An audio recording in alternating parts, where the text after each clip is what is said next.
All right, the red light says we're live. Hello, everyone. Welcome to the September 2015 RunJumpDev monthly meeting. We are coming to you live from Lexington, Kentucky, and San Francisco. I got that right? Los Angeles. Los Angeles. I'm so sorry. It doesn't matter. Wow. This month we have the lovely Ashly Burch, who is a talented voice actress, writer, and star of the YouTube series Hey Ash Whatcha Playin, which you may have encountered once or twice for the past couple of years. And that's my intro. I'm going to turn it loose. Ashly, thank you for joining us today. Of course, my pleasure. Thanks for having me. So I'm going to talk about voice acting with the assumption that we're all indie game devs, and that's kind of where we're starting from, presumably, right? Is that the correct assumption to make? Okay, great. So yeah, I'm going to kind of go through the general process of like finding voice actors all the way to directing voice actors, like when you have them in the booth or their home studio, however it happens to be. And then when I'm done yapping, I'll take whatever questions you guys have. So the first thing, how to find voice actors. It sort of depends. There's lots of ways to do it. When you're starting out as an indie game dev, the likelihood is that you'll probably be using non-union actors to begin, I'm guessing, just because costs might be prohibitive for union actors. But if you're trying to find non-union actors, you can find them on websites like Voice123, Voice Bunny. Also, if you go to conventions, voice actors will frequently also attend and will be looking to meet game devs. And the main thing that you want to kind of find out and ask for maybe is if they have a reel that you can listen to. Any voice actor that's trying to pimp themselves out, it's really a good idea for them. Also, if any of you are interested in voice acting, this is also a note to you. Okay, great. Yeah, you should have a reel of your work, of your range. Ideally 10 to 12 voices. You can listen to lots of professional union voice actors. Their reels are available on sites like voicebank.net, or if you want to go to a specific agency website, like for example, I'm with Abrams Artists, and my reel is available on their website. You can just listen to it. Also, there are different awesome voice actors that are also with my agency, like Yuri Lowenthal or Sam Riegel. Their reels are also available just to listen to. And you'll notice that the reels will have either music or sound effects or both behind the voices, and that's kind of just to give context to the scene and make it sound dynamic and kind of elevate your performance. That's sort of the structure for voice reels in general. So if you're wanting to be a voice actor and develop a reel, listen to lots of reels. You're trying to showcase your range, but you don't want to include any voice that you can't reliably do. So if you can only say like 2 sentences in a Scottish accent, then you probably shouldn't say that you can do a Scottish accent in your reel. Because if you get booked on that accent and you show up on the day and you can only do 2 sentences, they're not going to be super happy. Anyway, digression. So you can find non-union actors through those means. I'm actually not sure. I haven't looked that much into if there's like any subreddits. I'm sure there are, because there are subreddits for everything. But there's many resources online finding non-union actors. Union actors, you can contact through their agency. So if you know, like, I really want to try to put, I don't know, Matthew Mercer in a game, I wonder if he would be down with that. You can contact, some people just have, like, I have my own, like, contact me directly kind of email available, but if not, then you can always contact their agency and say, this is the game that I'm making, I would like this person, what would it take for me to get this person? And the agency should be able to help you out. I, for example, have had people reach out to me that are doing indie dev projects, and I kind of just sort of, they'll reach out to me directly, and I'll be like, hey, you can talk to my agent about all this stuff, and my agent is totally cool chatting with people, figuring out what's going on. So don't be intimidated. If you want to use union actors, they're accessible. You can reach out to their agencies. From personal experience, I know that my agent specifically is like totally fine fielding questions from people that aren't like AAA developers. And the main thing to think about and to understand when you're casting union versus non-union, this isn't to say that union actors can't be great, but it's a lot more of the Wild West in the non-union world. If you have a union actor, they've had to have a certain amount of hours in union projects to be able to go union. And more than likely, if they're union, they're kind of making voice acting or acting in general their main goal, their main focus. So with union actors, you're getting a higher level of professionalism, you're getting more efficiency, you're probably getting a more baseline, higher skill level, just because there's so many barriers to entry. Not so many, but there are barriers to entry to get into the union. So even to get to that point, you have to be on a certain level of quality. Non-union actors can be everyone from your grandma to someone that's about to turn union. So you kind of don't know what you're getting. It's more of a grab bag, which is why auditioning is important. But just be aware that obviously there's more flexibility in rates with non-union actors. As a courtesy to me, try to be gracious when you're reaching out to actors in terms of payment. But obviously, there's union rates and a minimum amount of hours that minimum to maximum amount of hours that union actors can work. There's just lots of guidelines and structures, so it makes the whole process a lot more, honestly, a lot more. The union structures kind of allow actors to give their best work as well, because they know that they are going to be paid a base amount no matter what. They'll be paid scale, so they're going to be compensated fairly for their time. They know that they're not going to be asked to be in a session for 8 hours and like have their voice exhausted. Like there's just certain things, certain safeguards in place for union actors, and those safeguards just sort of let us do our best work, essentially. So that's just something to keep in mind if you're trying to cast for your games. Don't think that union actors are beyond your reach, because we're accessible, we're humans, we're around. Obviously, and it depends on the actor as well. If costs are prohibitive and you want to go non-union, just be aware that it's going to be more. There's going to be more searching. You're going to get, especially if you put something on Voice 123, you're like, I'm casting for my game, or you're just looking, you're parsing through. If you put out like a casting call or something through one of those websites, you're going to get a lot of people submitting to you, and it's going to be a lot of combing through stuff that just doesn't work. Either the voice just doesn't sound right, or the person just doesn't understand what you're trying to do. Whatever it is, you're sort of sacrificing time for money, essentially, in a way, depending. Although non-union rates are sort of modeled after union rates. The union kind of sets the standard for any rates at all. Usually non-union people will give you rates based on the union rate as a standard. So they're not that much different, but obviously if you're starting out as an indie dev, every penny counts. Also, you might find that people will be willing to work just to sort of get their name out. Like if you're making a student project or something, like everyone's working for free, that kind of thing, like this is just a passion project for everyone, you might find voice actors that are like, yeah, totally, like I'd love to just help. I personally feel like if anyone on the project is getting paid, then everyone should get paid. I just feel like, you know, you can reach an agreement with your actors as well. We're flexible people, we get it. We get like restrictions of budgets and things like that. But that's my general thing. If you're getting paid and your team is getting paid, then you should pay your actors, I think. If no one's getting paid, then it's like, okay, that's the understanding. We're just doing this for fun, to grow as performers, as creators, etc. That all makes sense, and that's fine. So you've decided if you're going to do non-union or union actors. Now you have to audition people. Generally, if you're reaching out to someone that you know, like if you're going to try to get Sam Riegel in your game, you're probably just going to be like, hey, Sam Riegel, you want to be in my game? You're not necessarily going to audition Sam Riegel. But if you were going through non-union actors, or even if you know voice actors in your general life, in your sphere, and you don't exactly know what they can do, you want to audition them, obviously.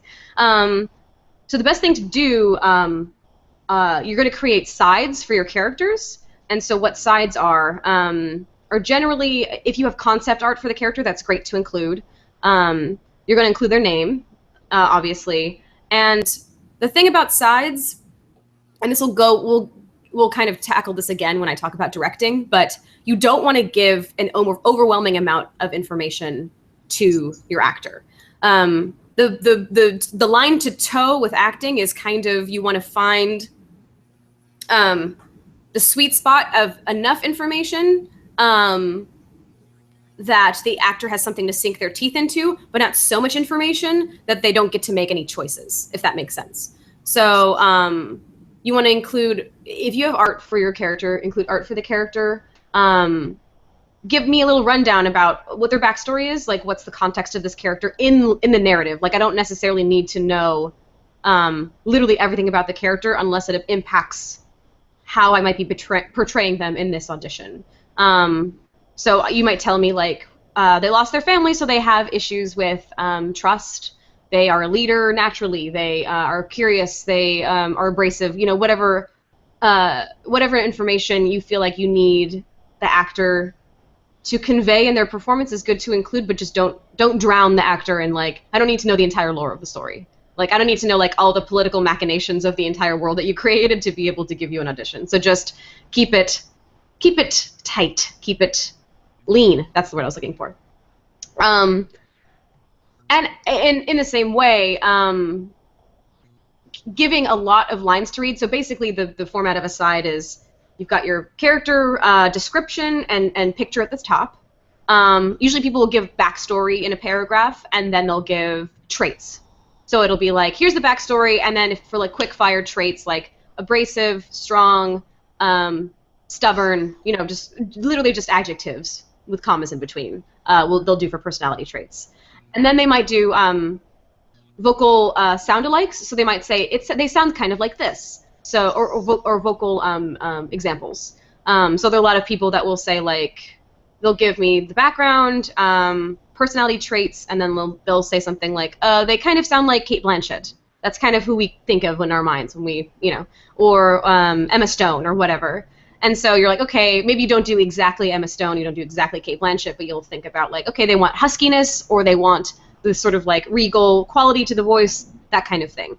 Any information like that is super helpful. Then below that, you're giving them the actual script that you want them to read for their audition, which the best ones for me, I think, are on the shorter side, so maybe a page or half a page, that give a wide range of the emotions that you want them to be able to convey in the game. So if I'm auditioning for The Walking Dead, and my character is maybe the comic relief character, I'll want a line, you know, and I'm sending this audition site out. Like, okay, this is a funny character, a funny girl in the game. She's comic relief, but she also has these really dramatic moments because it's a Walking Dead game. Then I might give the actor a line that's supposed to be funny to see if they have any, you know, if they have comedic sensibilities. A more neutral one, like maybe just conveying information in a scene, a more exposition-y line. And then whatever other, like, they're kind of the height of their dramatic requirements. So, like, is there? I'm sorry. Like, someone say something? Sorry, I couldn't hear you. Sorry. So, like, screaming. Not screaming necessarily. Kind of like, so for example, let's just say in this hypothetical Walking Dead game. This is not spoilers, honestly. I'm just making this up entirely. This comedic funny girl she's just sort of comic relief the entire time, and then her little brother gets bit. Okay. And her brother's turning. And it's the scene of her realizing that she's turning, and then someone telling her that we have to kill him, blah, blah, blah. And then that scene is included in the script because they need to know that I can go there. Because you can be funny and not understand necessarily how to completely break down in a dramatic context. So essentially, whatever things that you know are going to be required, even if your script isn't finalized, if you know, okay, I need them to be funny, I need them to be able to be super badass, and I also need them to be able to break down and be very convey convincing despair. You want to include those things, but again, you don't want to give them like 3 pages of lines because then it's just like it gets to be kind of a slog where you're just like, oh my god, I don't. Like you're like generally actors, especially if they have an agent, are going through lots of auditions. So if you can give them a bite size, like this is who the person is, this is what I need from you, they can give you their best, I think. because they don't have to wrap their head around as many, which isn't to say, like, I mean, if you want to give them 3 pages, like, they're going to be able to do that on the day if you hire them, but it's just nice. It also is easier for you because you're going to be listening to a lot of auditions, like a lot of auditions. And you're going to feel like a sociopath probably because you're going to be like, you're going to hear their voice and be like, no, it doesn't match, shit, okay, next. Like, you're going to get so many. You need to make it easier for you. So just only include the stuff that you know that you need because you're going to be listening to a lot of auditions, and you don't want to be listening to 100 6-minute auditions. You know, you want it to be quick and know what you need immediately and then move on. So once you've auditioned everyone, you've got your cast. You need to figure out, especially if you're an indie game dev, you might be casting people that are in a different state. Probably not a different country, I'm guessing, but maybe. And you're going to have to figure out a recording situation. So the easiest thing, honestly, is to find actors that have their own recording capabilities from home. Like the mic that I'm using is the mic that I'll use for auditions, and then if I have any home recordings, I can do them from here. You can even include that in the audition when you send out the auditions. Like please note if you have a home studio or something like that, because it'll just make it easier for you. You can do Skype sessions with your actors, and they can just record locally and then send you the files. If they don't, it gets a little trickier because either if they're local, you can if you have a setup and they're local, you can bring them in, which also would be nice because then you can direct them in person. But if they're in a different state, then you have to book a studio, which gets a little hairier and a little more expensive. Again, if you're using union actors, you may or may not book studios anyway, but most union actors will probably have home setups because they do so much recording for auditions and that kind of thing that need to be a certain quality. So union actors will probably have home setups. Voice actors may not. So you kind of then have to debate, okay, where do they live? How expensive is studio time? Because they have to bring in an engineer to work with the actors, and then of course you have to book out the booth for however many hours you need them. So that's something to consider when you're going into casting. Is if you cast locally, it's a lot easier to control because if you have your own setup, it's a lot easier. But if you're casting remotely, then it's a little bit more of a toss-up of what kind of setup they have and what they can give you from home. So that's something to consider and keep in mind. And again, you can also mention this in the sides that you sent out. Like, please, like if you're sending out to non-union actors, you might say, like, please indicate in the email that you send back or whatever it is if you have a home studio or not. And you'll probably be able to tell the quality of the recording based on the quality of the recording of the audition that they sent you. And you can decide whether or not that's high enough of a quality for you to put in the game. Okay, let's say they have a home studio. You've got your actors, home studio. Directing is the next bit, which can be, again, indie game dev teams are smaller, obviously, for the most part, because people are pulling double duty and there's not a lot of money going around and blah, blah, blah. So more than likely, one of you is going to be doubling as probably 3 other things and also the director. The most ideal situation, obviously, is for you to be able to bring in another director, bring in an outside director that you trust, because then you can focus on the work that you're probably going to have to be doing during the records anyway. But also, if you bring in a director from outside, they'll have the skill set and they'll have the knowledge to be able to get the best performance out of your actors, just because that's what they do. So if you're again, if you're all students, or maybe if you're all just working super low budget and you have a friend that wants to get into directing that you trust, you could do something like that. But again, you want to make sure that you trust the person and their skill set, because directing is kind of, it's definitely a skill, and communicating to actors is definitely a skill, which doesn't mean that you should shy away from it if you don't have access to someone that's a professional director, because it's really, I'll go over a little bit right now, actually, about directing your actors. But probably the most logical person to direct, if you're in a small team, is whoever wrote the game. Just because you'll have the context for the script, you probably understand the characters more than anyone else on the team, and you have an idea of what, when you're writing, ideally you had an idea of what the lines would sound like or what you needed from particular lines as you were writing. So if you're in a small team and you can't bring in an outside director, then the writer of the game is probably the best person to direct. If you've never directed before, the main thing to remember is that you just want to be precise and concise about the direction that you give. So in much the same way that with sides, you don't want to give an insane amount of information that the actor isn't really going to be able to assimilate into the performance that they give you or into the read that they give you. With directing, too, you don't want to necessarily give like a 5-minute explanation of the context of the line that they're about to give. Because there's not only so much an actor is going to be able to do with that. And most actors, especially union actors, are very, very used to this. You can literally just say, like, can I get that a little sharper, a little angrier? And they'll just know what to do. It can be that brief. And union actors are great at this, especially if they work with games a lot. That's another thing to consider, actually. Union versus non-union actors. If your non-union actors are not gamers, it might be harder for them to understand the certain mechanisms of voice acting that are required for games. Like, union actors that work games, or just in general, will understand, like, okay, this is an idle line. Like, this is me having to goad the player a little bit to do something because they've been idle for too long. Or I understand that I'm sending them on a quest to do this. Or I get that they need, like, these certain things. Like,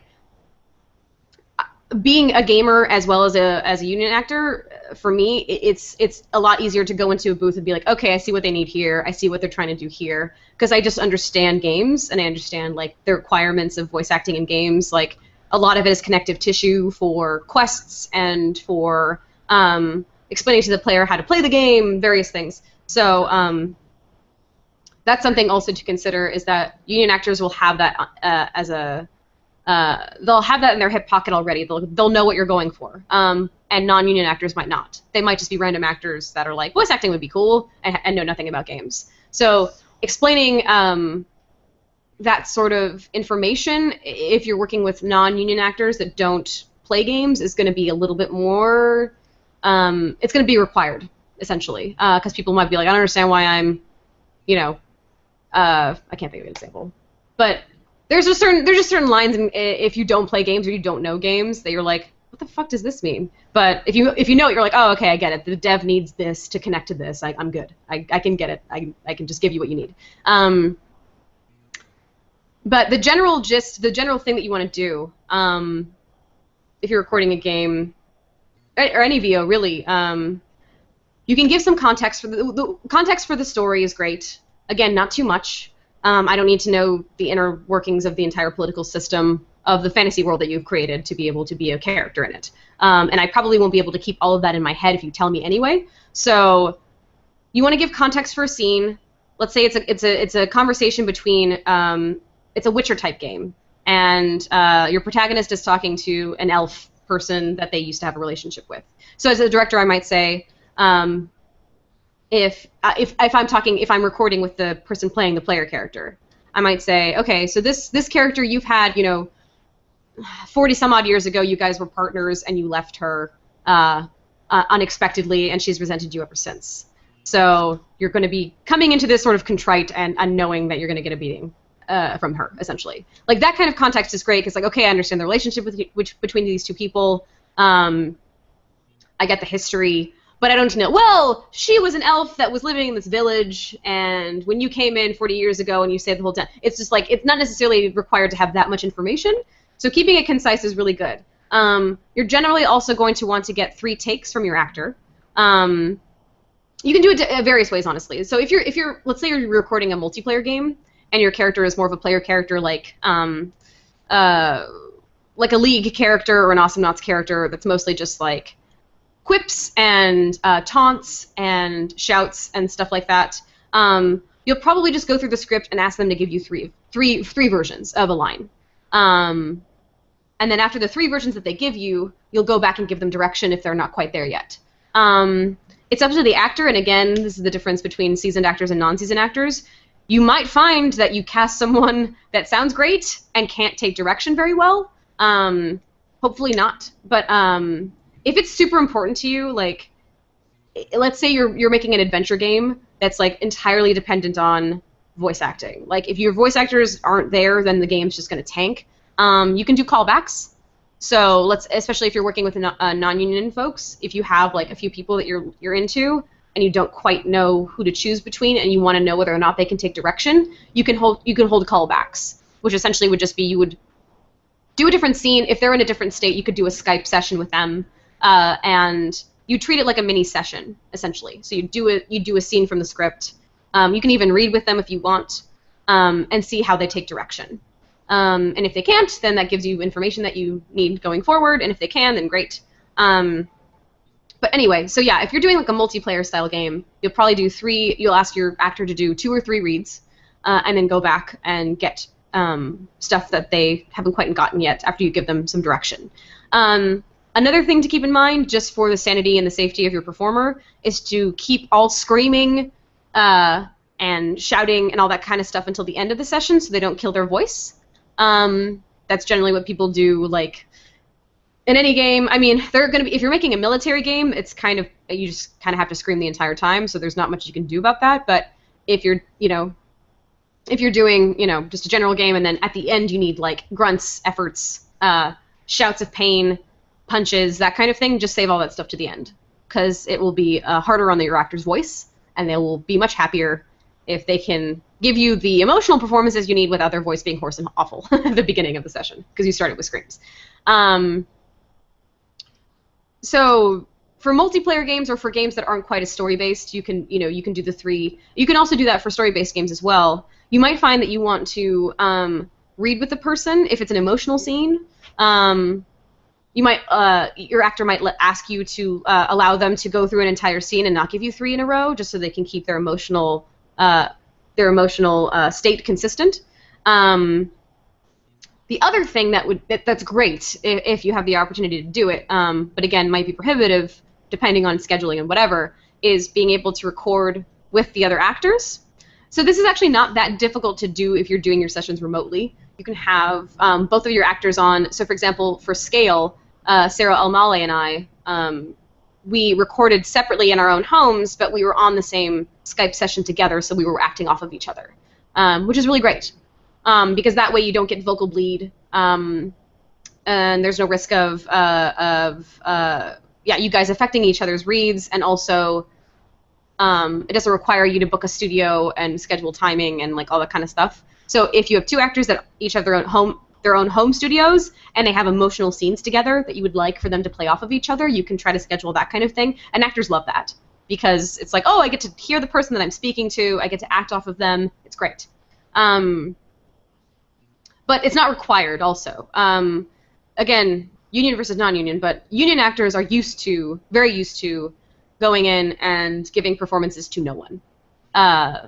We've done it enough that we can create a context, we can create the person, we can figure it out, and we can give the performance that's needed without having the other person there. But for example, like all of the really emotional scenes that I did in Life is Strange, the developers wanted me and Hannah in the same room together, and it was great. It was a very, very rewarding experience to be able to act with Hannah, who plays Max, in the same room. But again, if you get a professional actor that is a seasoned voice actor, they'll be able to give you what you need without having another actor there, because that's part of our job. But it's something to consider if you're doing, again, a game that's very highly dependent on voiceover. Really useful thing to consider, especially if there are very emotional scenes that happen. If you can, so yeah, directing your actors, try to be precise, try to give clear instruction. It's okay if you give the wrong direction. That's totally fine. Just be confident in the wrong direction that you give, and then just know that you can give a different direction, or you can just choose from previous takes that you've already done. It's a difficult thing if you're an actor and your director is not confident, because it makes you feel like you don't exactly know what path you're going down, if that makes sense. It becomes this thing of like, well, if they don't quite know what they want, I'm not entirely sure, I don't know what to go off of, like I'm not entirely sure what path to take. So just know your character and know what you want from your character, and be prepared to give clear direction, and don't be afraid to try things that you're not sure are going to work, because you can always just get a different read, or you have all the reads you had previously to select from. But the other thing is that you don't want to be so rigid in your idea of the character that you don't let the actor make choices and play, because the relationship between the director and the actor should be collaborative in an ideal world. Obviously, you have an idea for the character and what you want them to sound like and what you want them to be like, and you need to guide your actor toward that place. But I've worked with directors before that literally know exactly how they want every line said down to the syllable, and it kind of just feels like you're a sock puppet at that point. You don't really feel like you have any agency over the character that you're playing, and you don't really feel like you're acting. You're kind of just miming or mimicking. And I'm not giving you my best as an actor if I'm sort of being restricted in that way. So try to be aware of if you are not getting the right type of read, or if you're not getting the exact read that you thought of in your head. And I guess the main thing is just be open to being surprised by your actor, because if you get a good actor that's awesome and can riff and is into it, they're going to give you things that are maybe even better than what you had imagined in your head. So just be open to being surprised. Obviously, don't get stuff that you just don't like or just isn't in the spirit of your character. But also, don't be so rigid that the actor just feels like they have to say it exactly the way that you want them to, or they're going to get fired. Line reads are also something that happens sometimes. It's okay to give line reads. Ideally, you don't want to do it all the time.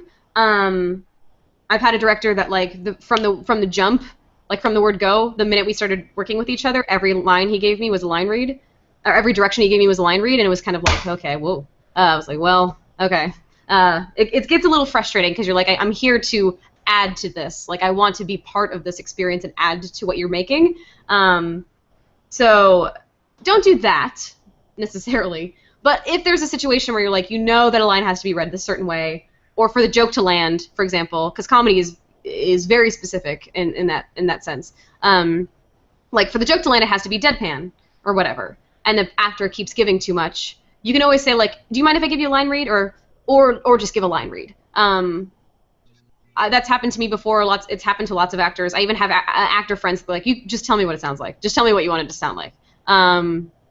That's okay.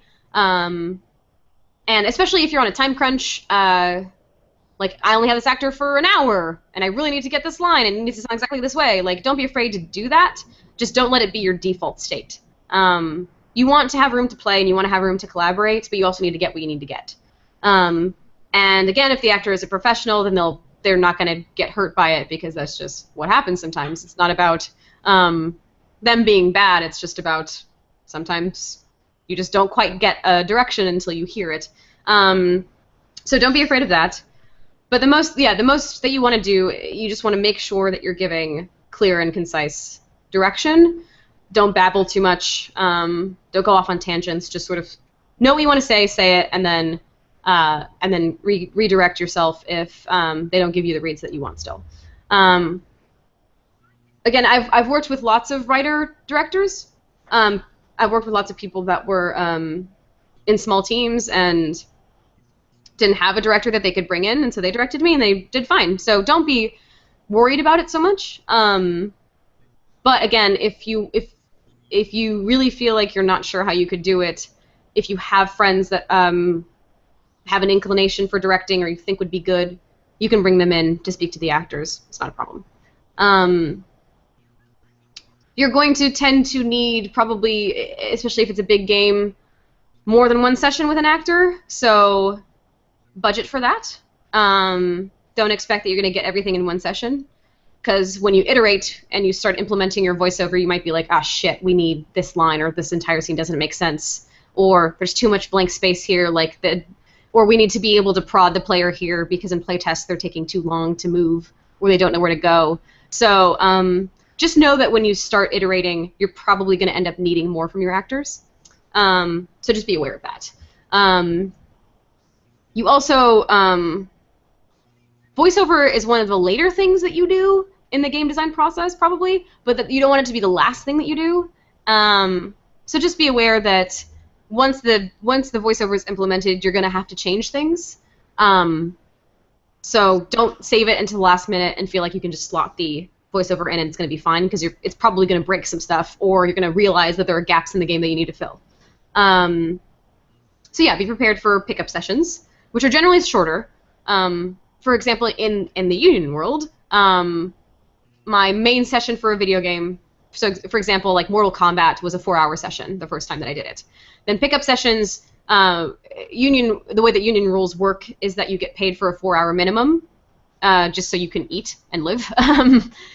But I ended up, the pickups ended up taking like an hour or 2 hours. So you're probably gonna not need like another like full-on 4-hour session, but you probably will need a pickup session. And yeah, I think that's pretty much the basic stuff. Keep a catalog of actors that you like. If you like working with them, use them again. Actors love that. It's the best. We like working. If you heard people in the audition process that didn't fit any of the characters that you were casting for, but you still liked them, save them. You might be able to use them later. And it saves you time in the future. You don't have to do a whole audition thing. If you have a repository of actors that you like, even if you don't use them in a specific game, you can always pull from them and contact them again. The likelihood that an actor is going to be like, now, is so low. Actors love working. So, yeah, just keep that in mind when you're casting. Be polite when you're talking to your actors. And in general, in life, that's a life lesson, I guess, is be nice, be polite and nice. If they're new, if they're newer actors, affirmation is great. Actors can be very nervous bunnies and not know if they're doing well. So, especially if they're a newer actor, if they're non-union, they might be like, am I on the right track? Like, am I even doing the right thing? And if you like a take and you think it sounds great, say that it sounds great.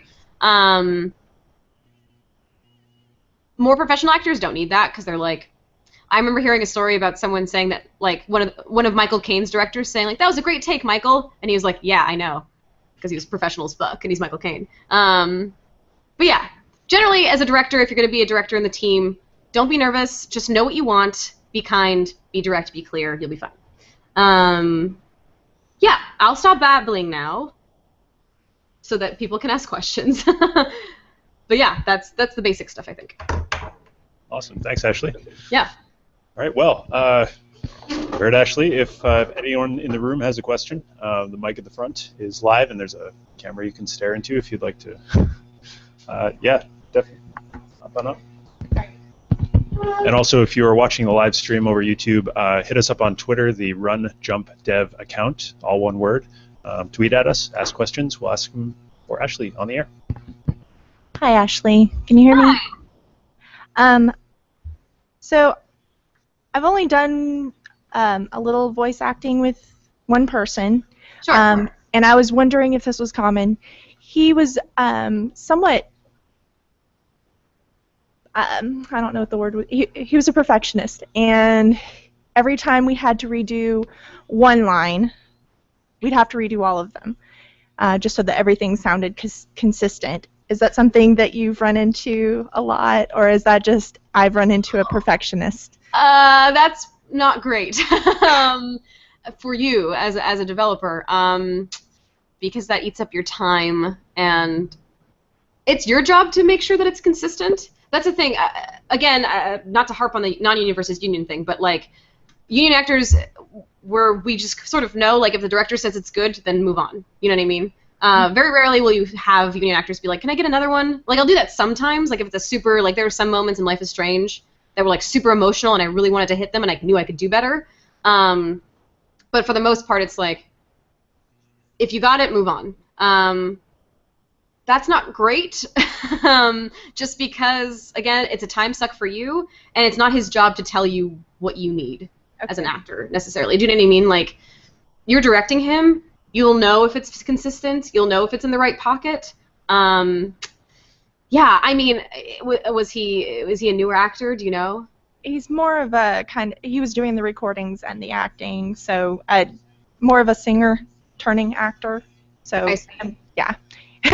Were you directing him in the session, or was he just recording and then sending you reads? We were in a session, and I gave him lines to read, and if it was more like we'd go through the session, we'd record everything, and then we'd find that something didn't fit in the game right, and instead of just recording one part, he'd want to go back and re-record everything so that it had the same background noise and everything like that. So it was more of a, I guess, a consistency thing. And it seemed like really obsessive to me.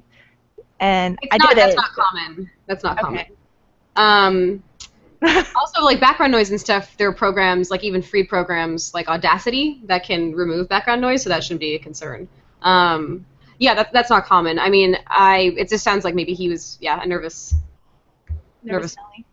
actor. But again, it's completely within your rights to be like, you can say gently and kindly, of course, but like, oh no, we're monitoring the consistency on our end. It sounds great. Let's just move on from there. Get this. We got that take, so let's just move on. Because again, it's time. If you're paying him, it's money. So yeah, don't be afraid to take control of the session, and there are general ways to do it, but it's your session. It's your game. So and the actor is there to help bring that to life, but not to tell you how the consistency and the arc of the performance should be, because you're monitoring that on your end. Okay, thank you. Yeah.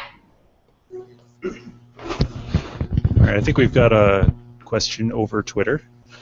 Cool. And we got to pull it up. Okay, so Cademan asks, what was it like to come to Persona 4 to take over as an already developed character? I'm not sure if... I guess people just know. Yeah, so I took over for Rise Kujikawa in Persona 4 Dancing All Night. It was intimidating because it's the original voice actor is Laura Bailey, who's amazing. And yeah, I actually didn't realize when I was coming in that I was doing a voice match, because I was a character in Persona 3. Persona 3? An original character, and yeah, I wasn't aware that I was coming in for a voice match. So when I showed up, I was like, oh shit, I'm voice matching Laura, okay. And of course, people are very devoted fans of that franchise and of the characters and of the voice actors, so it's a little bit intimidating coming in and having to do the character justice. And I know some people are not stoked that there was there was an actor change, but it's all right. I think that happens. We get used to the voices that we hear. And Laura's amazing, and she did a killer job with that character. So they're big shoes to fill, but it's a super fun game and a super sweet, fun, bubbly character. So it was really fun to do. But yeah, voice matching an established character is, I think this is the first time that I've done that, and it's a little intimidating, but it ended up being fun. Cool, thanks. Do we have somebody else in the room? Fight. Hi, Ashley. So I backed the Kickstarter for There Came an Echo a while back, and one of the reward tiers was you actually got to audition for one of the voice acting roles in the thing. So I was wondering if you got to see the sides that Jason sent out to the people who did that, and if you could say if those were typical of the sides that would be sent out in a normal voice acting session, or how you got involved with that project. I didn't get to see them, unfortunately. I wish I had. No,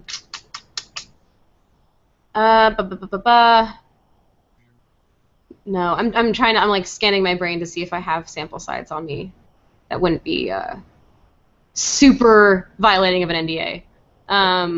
Oh look, if I have any, then I'll send your way, the sample ones that don't actually apply to any projects. But I got involved.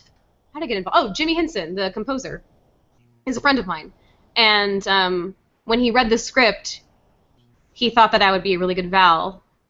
So he sort of said to Jason, "You should audition this girl."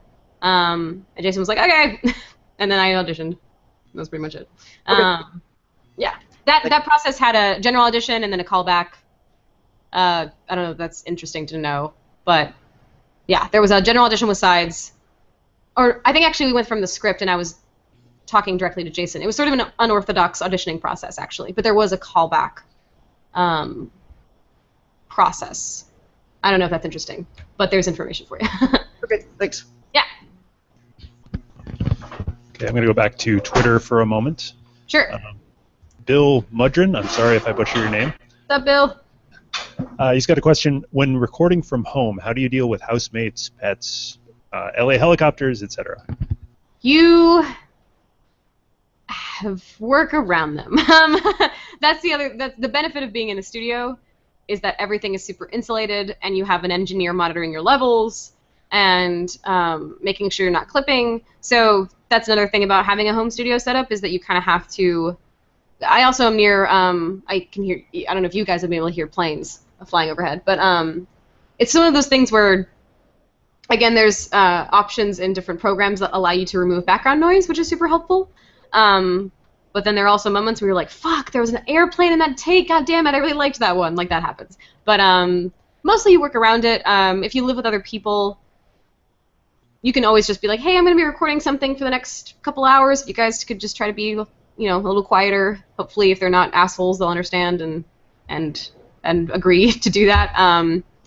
But yeah, you just kind of work around it. And again, if you're working on a budget or you don't have a budget, Audacity is a free program. I actually use it for my auditions, and there's an option in there to like take away background noise that works pretty well. And as far as indie games that I've done that I've recorded from home, I haven't gotten complaints about quality. The main thing, honestly, if you're a voice actor working from home, is just to invest in a really nice mic.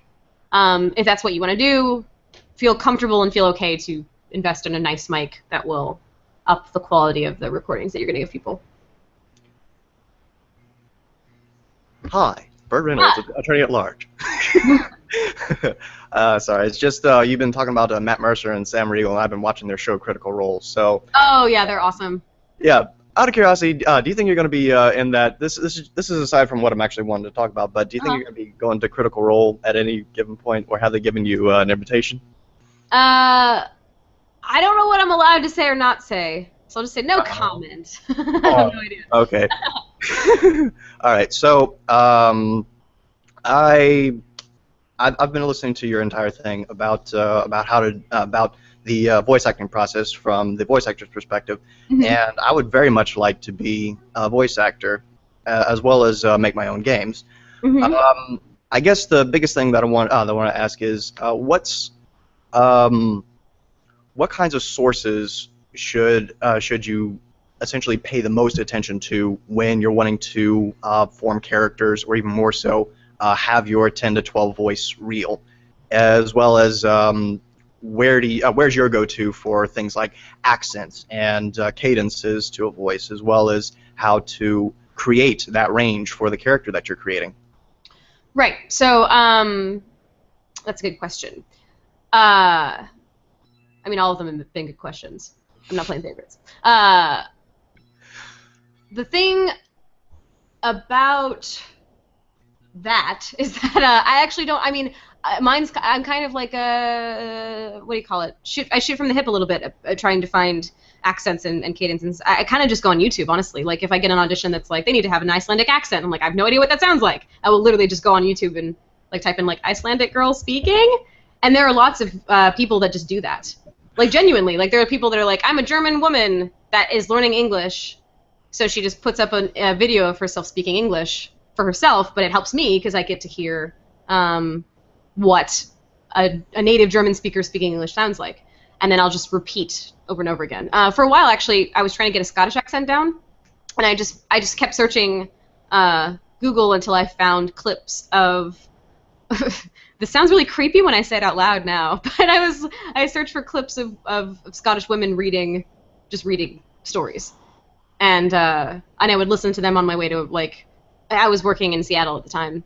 I just listened to them on my way to work, and just repeat after them whatever they were saying until my mouth kind of started to understand the vowels and all those sorts of things. It's kind of just repetition and like immersing. That's why like British accents came a lot easier to me because I've been watching British shows since I was a kid. So it's just sort of like hearing it and immersing yourself in it and then repeating it back is a great way to do it. And honestly, it's you can watch TV and do it back. You can watch Doctor Who and do it back to Doctor Who. You can like my weird Chav accent that I do is almost entirely Rose from Doctor Who. You can go on YouTube. It's just really, it's super easy to do that kind of stuff. As far as finding the range, what you'll find when you listen to other reels is that people often will establish archetypes and find voices for them. So in animation and in video games, there are certain archetypes of characters that you see a lot. So, for example, in animation, you might be like the sweet, innocent little girl, the really spunky, kind of sassy little girl. You'll have like the mature, poised, uptight woman. You'll have the sexy, uptight, like the sexy older woman. You'll have the general, like everyman protagonist character that you do. Like there are just going to be different archetypes of characters. And many voice actors, if you listen to their reels, you kind of see that in them. And so you can kind of just sort of decide, okay, these are the archetypes that I want to tackle. What is my take on these archetypes? For example, Matt Mercer, his reel is available, I think, on his agency's website. It's great. You generally start with your natural voice because that's what you'll get booked on the most. So you'll start with your normal voice, and then the next voice I think he has is like you immediately understand the character. It's very much like a cocky. We used to be friends, but now we're enemies. Antagonist type character, and he finds a voice for that. He has like a suave, like ladies' man character, has a voice for that. Like just think of these archetypes that you see a lot, and then what is your take on those archetypes, and just try to make them sound really distinct from each other. Okay, sweet. All right. Anyone else want to take a quick question? Yeah. So I've got a question from Twitter. Twitterverse. All right. Okay. I'll step down. Thank you so much, Ashley. Of course. Kenton Owen III asks, how long did it take before you became comfortable with being in the booth and taking direction? Yeah, that's also a good question. When did that happen?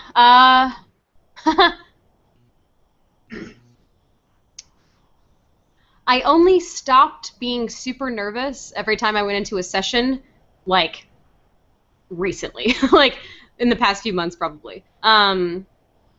I think part of that has to do with the fact that I'm doing other things other than voice acting. So I don't put as much pressure on my voice acting as much anymore because I'm also writing and doing other stuff. But yeah, I mean, from Tiny Tina until probably like, gosh, maybe Breezy and Adventure Time? Maybe past that? I was pretty nervous. Honestly, I think Kent Osborne, who's the head writer for Adventure Time, professional, awesome dude, and also voice directs. When I was recording for that episode, I have a song in it. So I sing in the episode of Breezy. And I wasn't getting to a note that I needed to hit quite well enough. And I was so excited to be on Adventure Time that I was just like, I was nervous and I wanted to do a good job, and I kept fucking up that note, and I just remember being like, oh man, I'm sorry, you guys. And Kent was like, we're making a cartoon about a singing bee. You're fine. Like, it's not it's not a big deal. And honestly, that stuck with me a lot. I mean, Kent and I are just friends now. I don't know if I've ever told him this. Maybe I should. But that moment was actually really big for me because I was like, you're right. This is fun. Like, this is silly. This is just play. Like, it doesn't need to be nerve-wracking. And then after that, I was kind of like, oh, yeah, you're right. And then it was a lot easier. But yeah, it took a little while. If you're an actor, primarily if you're doing only voice acting, you kind of, even if you're booking, you kind of are just like, but then what if the work runs out? Like, you're kind of just always thinking about, maybe I'll never work again, which is why, you know, union rates and all that kind of stuff and setting standards is really important, because if you're only acting, especially, you don't know when your next paycheck is coming. Like, you have no idea. You don't know if you're going to get cast in the next week or in 4 months from now or ever. Like, it's just this weird, like, who knows what's going to happen. Yeah, so it took me a little while to be like, okay, maybe this is a thing that I will like. I've booked consistently enough that maybe I can be a little bit less concerned about the work never coming in again. But yeah, it took me a little while, and sometimes I still get nervous, but that's okay. Cool, thanks. Do we have somebody else in the room? Cool, yeah. I'm at it. Hey, Ashley. Hi.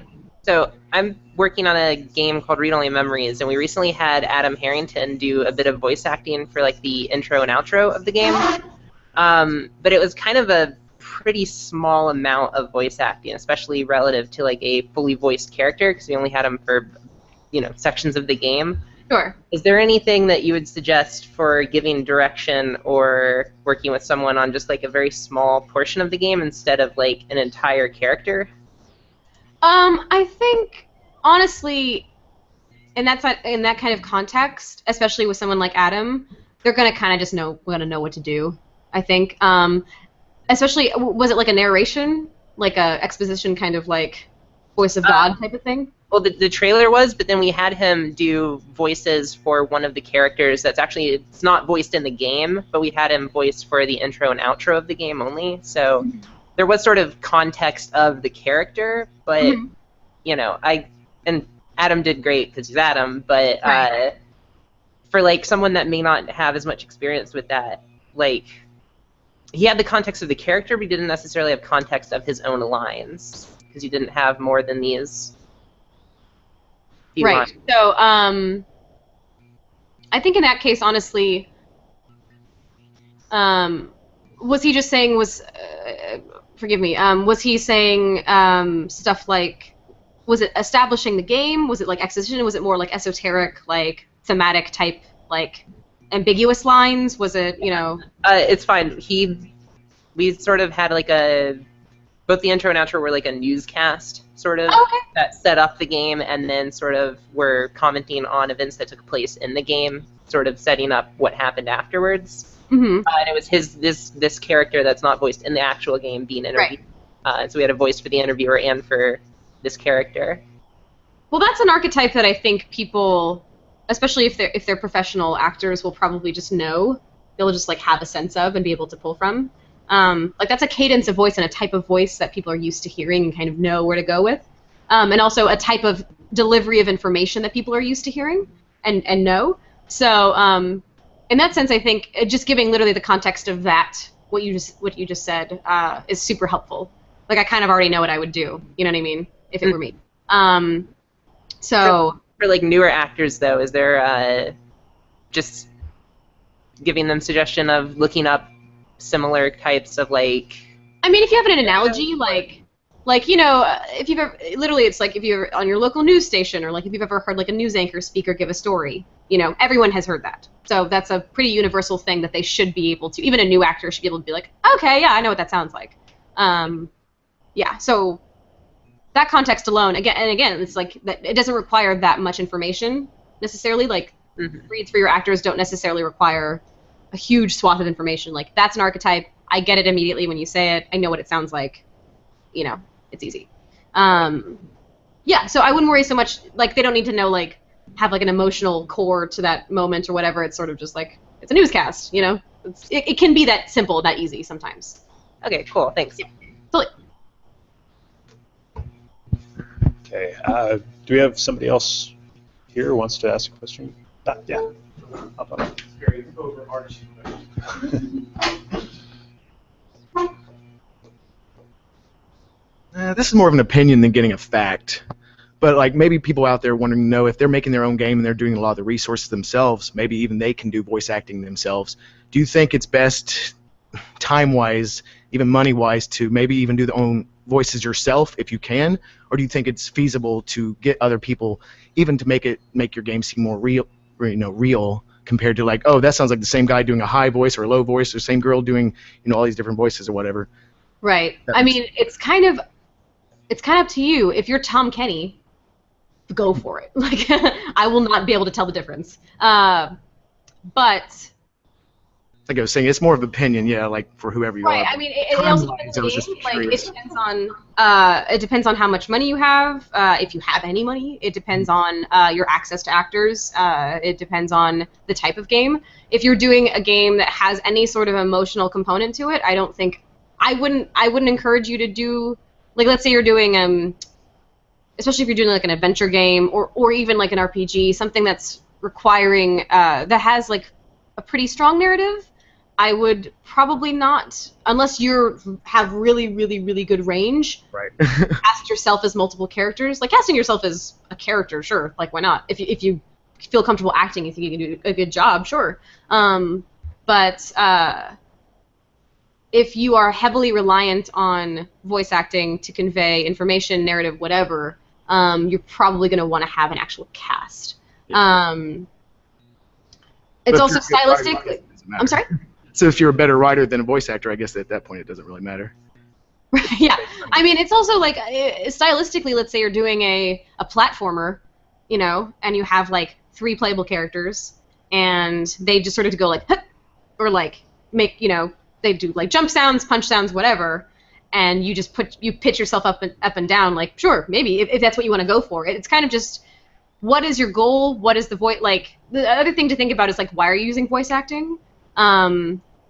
Is it enhancing? How is it enhancing your game? And to that end, what quality of voice acting do you need to have? If it's super goofy and like silly and whatever, and especially, or if it's a side project, like, and you just want to, and even if you're interested in voice acting, you're like, I just want to see if I can do this. Like, sure, why not? If you're making a 10-hour exploration of, fucking, I don't know, sexuality and homophobia during World War II. I don't know why that came to my head. You probably want to cast of actors. Write that down. You probably want to cast of actors. You probably want people that like do that. Say the different emotions, right? Yeah. Okay. Yeah, but if you're an aspiring actor, yeah, shit, put yourself in your game. Why not? Fuck it. Thank you. Yeah. All right, let's see. I've got one from Twitter. Mm-hmm. This is another one from Kentano in the Third. He was asking if Seattle's a good place for beginning voice actors to start out. Any places really when you're starting, because you're just trying to get your feet wet, trying to learn the tricks of the trade. You can kind of do that anywhere. And if you're doing indie game stuff, again, if you have a home studio, you can totally do it from there. As far though, generally, if you're a voice actor, you're probably, I mean, your goal probably ultimately is to go union and be in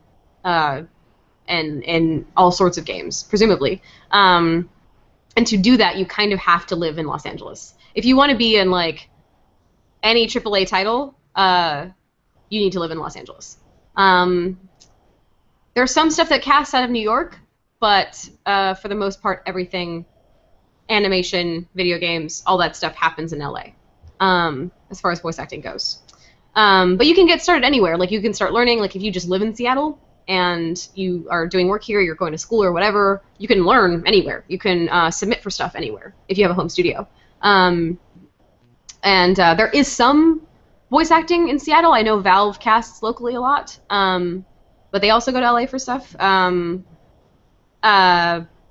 But yeah, pretty much everyone casts out of LA. So if you get super serious about it and you want to do it professionally and you like want to be in like a Rockstar game, you kind of have to be in LA. Cool, thanks. Let's see, do we have someone else from the room? We probably got time for another couple of questions, maybe. How are you feeling, Ashley? Good. Good? Okay. Yeah. Yeah. Hi. Hi. I just have Great question. excellent question. It's mostly an equipment setup question. Do you find that it's an ongoing process, or is there always a wish list for more stuff, or do you feel like you've got what you want and you don't need to upgrade? The quality of my mic I'm pretty happy with. I've toyed with building a booth. That would be the ideal thing, probably, is to have like a setup, but then it would be, that's a huge leap from having a good mic to building an entire booth in my house. But I mean, the main thing that you can do for yourself, I think, when you're starting is just to invest in a nice mic. Yeah. and that with like audio equipment, audio programs, will kind of get you pretty far. There's also, there's cheap ways of insulating your room or your closet or wherever you're recording to, like people use egg cartons, put them on the wall. That helps. The old GarageBand method. Yeah, exactly. So there's definitely cheap ways you can do stuff, but for me the main thing is like have a high quality mic, and that carries a lot of the weight and the pressure of home studio recording. All right. Yeah. Randy would like to know, what mic do you have? I have an MXL. I forget the number. MXL USB .009. Is that what it is? No, I think it's something else. I forgot the name of my own damn mic. But yeah, that's it. It's the MXL 009. The Marshall MXL 009. There you go, Randy. Thanks. And thank you. Yes, of course. Do we have someone?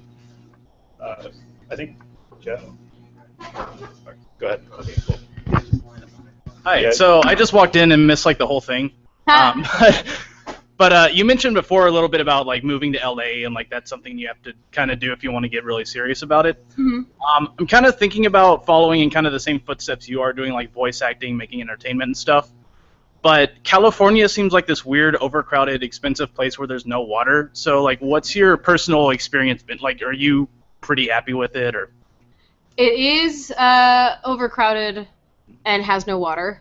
Those things are both accurate. I really enjoy it here, but it's because I have a really good community of people. Mm-hmm. That's kind of the main thing anywhere you live, I think. But I'm super grateful, and I'm very lucky that I have like some of my best friends from like for like years live here too. Like I live with like my best friends currently, pretty much. So I'm really lucky, and I work at some cool places. So. Traffic's awful, there's no water, et cetera, but all that's easy to overlook when I'm, like, living with cool people and, like, interact with cool people and are doing cool work. But moving here is always the hard part, and the first few years are really rough. Don't live in Hollywood. For some reason, everyone I know that moves to LA, the first thing they do is move to Hollywood. It's awful. Don't do it. It's a terrible place to live. If you're in like the main like heart of Hollywood, it's just you'll be very sad. Don't do it. But yeah, I mean it's hard. It's a rough racket. Like I won't lie. The only reason that I'm voice acting is because Anthony and I made stupid internet videos when I was 18. Yeah. And if we hadn't done that, I don't know what I would be doing right now. I love those videos. Well, thank you. But yeah, it's a hard industry to break into. It's rough. I know everyone says this about acting, but you get rejected 90% of the time.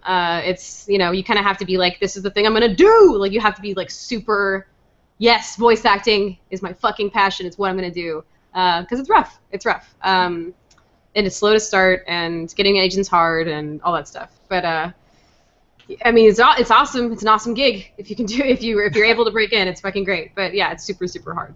All right. Appreciate it. Yeah, totally. Okay, so I want to do one more from the room. Hey! I know that guy! Your hair looks great! Like I'm gonna say. Yeah! How about? We should fix that. Also, I was gonna ask. Whoa, you got quiet. Hello? Can you hear me? Okay, now we're. Sorry, yeah. Okay. I was gonna ask, a lot of questions I get tend to be from students.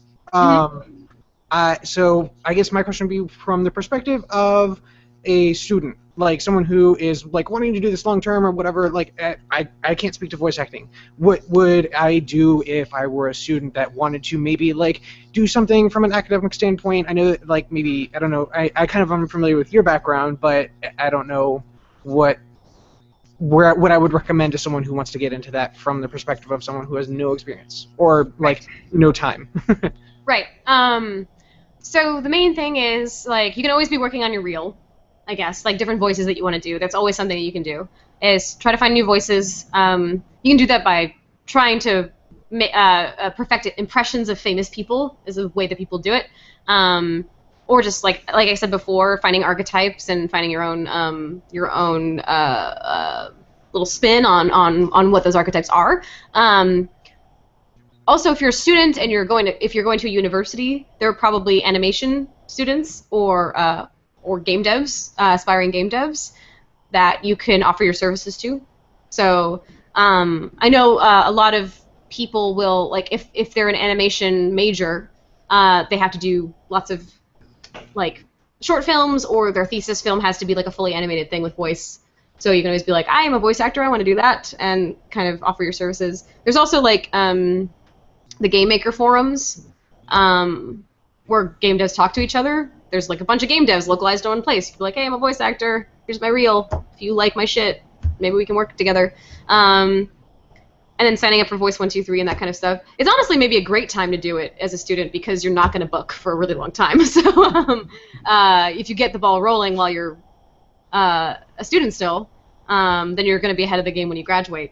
So yeah, all the stuff that I'm telling anyone that's interested in it, you can pretty much start doing whenever, because it's going to be a while before you see any benefit or gains from your efforts. So yeah, you might as well just start now. Awesome, thanks. Yeah, good to see you, man. Good to see you as well. Okay, I think we'll take one more from Twitter, and then we'll close it down. Cool. So I've got one from Pyro Tiger, Phil MacArthur, and he's asking, do you receive like negative or upsetting criticism for portrayals, and if so, how do you process that? I do, or I have, and Hey Ash has given me a thick skin. So I've been doing, Hey Ash Whatcha Playin, my web series, for like a while, 7 years, 8 years, and the comments have always been crazy. Like they've always been like mean or vulgar, or like a variety of a cocktail, if you will, of horrifying things, as well as really lovely, affirming things. But I kind of learned early on that there will always be people that I enrage by virtue of the fact that I'm alive and doing work in the games industry. That's just always going to happen with anything that you do, which is one of those cop-out answers of like, not everyone's going to like you. It doesn't help when someone's telling you that you suck, and it hurts. But it's just, it's the truth. It's as hard as I work and as proud as I am of my work, and as much as I try to do my best, there's always going to be people that think that I suck, or that I should have been another actor, or whatever it is, or tired of hearing my voice. And that's okay. That's just part of being at all visible as an actor, especially in the games industry, where people have very strong opinions. So yeah, it's just one of those things you kind of have to expect. If you're becoming an actor, you have to expect to be rejected all the time, and then you have to expect that even when you're not rejected, there are going to be people that hate what you did. So there's just always going to kind of be a drawback or a potential positive or a negative side, but you kind of just have to focus on the parts of it that are awesome, of which are many, that you're literally getting to pretty much act like a little kid for your job. It's kind of awesome. So sort of ends up evening out the cosmic scales. That's awesome. All right, well, this has been the September 2015 monthly meeting. Thank you so much, Ashly, for joining us. My pleasure. Thanks for having me, guys.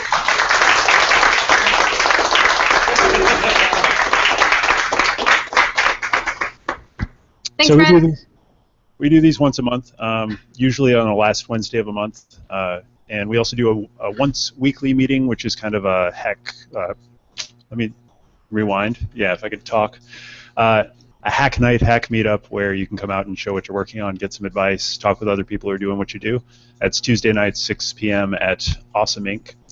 And we've got an indie game night. It's on hiatus right now. We're trying to figure out where it's going to be and when it's going to be. So our Monday nights are, for the time being, are suspended. But we'll probably figure out a different venue and a different time that works better for people. We'll get that going again, because everybody likes to share what they're playing. And that's about it for procedure.